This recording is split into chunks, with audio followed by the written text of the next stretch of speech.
Police અધિક્ષક હિમકરસિંહના અધ્યક્ષસ્થાને લોક દરબાર યોજાયો। નાગરિકોના પ્રશ્નો સાંભળી નિરાકરણની ખાતરી અપાઈ।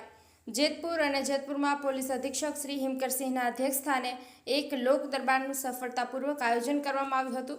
આ દરબારમાં જેતપુર શહેર અને તાલુકાના અગ્રણી નાગરિકો તેમજ પ્રતિનિધિઓ મોટી સંખ્યામાં ઉપસ્થિત રહ્યા હતા।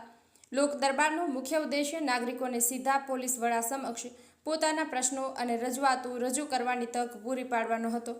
આ પ્રસંગે નાગરિકો દ્વારા ટ્રાફિક વ્યવસ્થા, કાયદો અને વ્યવસ્થાની સ્થિતિ સહિતના વિવિધ મુદ્દાઓ પર રજૂઆતો કરવામાં આવી હતી। પોલીસ અધિક્ષક શ્રી હિમકરસિંહે દરેક રજૂઆતને ખૂબ જ ધ્યાનપૂર્વક સાંભળી હતી અને તેના સંતોષકારક નિરાકરણ માટે ખાતરી આપી હતી। પોલીસ અધિક્ષક શ્રી હિમકરસિંહે જણાવ્યું હતું કે જેતપુર શહેરમાં ક્રાઇમ રેટ ખૂબ જ ઓછો છે અને કાયદો તેમજ વ્યવસ્થાની સ્થિતિ સુદૃઢ છે। તેમણે ઉમેર્યું હતું કે લોકોની રજૂઆતને ગંભીરતાથી લેવામાં આવે છે અને ખાસ કરીને ટ્રાફિકની સમસ્યાના નિરાકરણ માટે સઘન પ્રયાસો કરવામાં આવે છે। તેમણે નાગરિકોને પોલીસ તંત્રને સહકાર આપવા અપીલ કરી હતી જેથી શહેર અને તાલુકામાં શાંતિપૂર્ણ વાતાવરણ જળવાઈ રહે।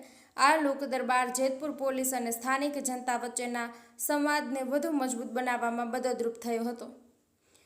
અમુ સિંગલ સાથે વતનની વાત, જેતપુર। આજે જેતપુરમાં પોલીસ સ્ટેશનના ઇન્સ્પેક્શન નિમિત્તે અહીંયા આવવાનો મોકો મળ્યો। જેતપુરમાં કાયદો અને વ્યવસ્થાની સ્થિતિ ઘણી સારી છે। જે ક્રાઇમના પ્રમાણ છે એ બહુ ઓછું છે અને ડિટેક્શન રેટ જે ગંભીર ગુનાઓમાં એ 99% છે। જેટલા પણ ઇમ્પોર્ટન્ટ મર્ડર હોય, અટેમ્પ્ટ ટુ મર્ડર હોય, ઘરફોડ હોય, તમામ જે છે ડિટેક્ટ કરી દેવામાં આવ્યા છે। અહીંયાની પોલીસ જે છે બહુ સારી કામગીરી કરી રહી છે। લોકોની જે રજૂઆત છે એને સાંભળવામાં આવી રહ્યા છે। જે આજે લોક દરબારનું આયોજન કરવામાં આવ્યું, લોક દરબારમાં લોકો તરફથી ઘણા બધા પ્રશ્નો પૂછવામાં આવ્યા। આમાં ખરેખર એક ટ્રાફિકની સમસ્યાની વાત હતી। એના માટે અમે પ્રયાસ કરીશું કે આ ટ્રાફિકની જે સમસ્યા છે એના નિરાકરણ આવે। એના માટે સંબંધિત થાણા અધિકારીશ્રીને સૂચના આપી દેવામાં આવી છે અને અહીંયા બાકી લોકોની જે સમસ્યાઓ હતી એના પર નિરાકરણ કરવામાં આવ્યા છે।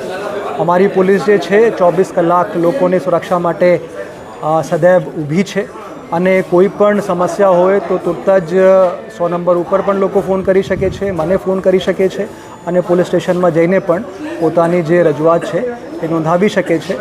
અમે ખાતરી આપીએ છીએ કે લોકોની જે સમસ્યાઓ છે એના નિરાકરણ માટે અમે સદૈવ તત્પર છીએ।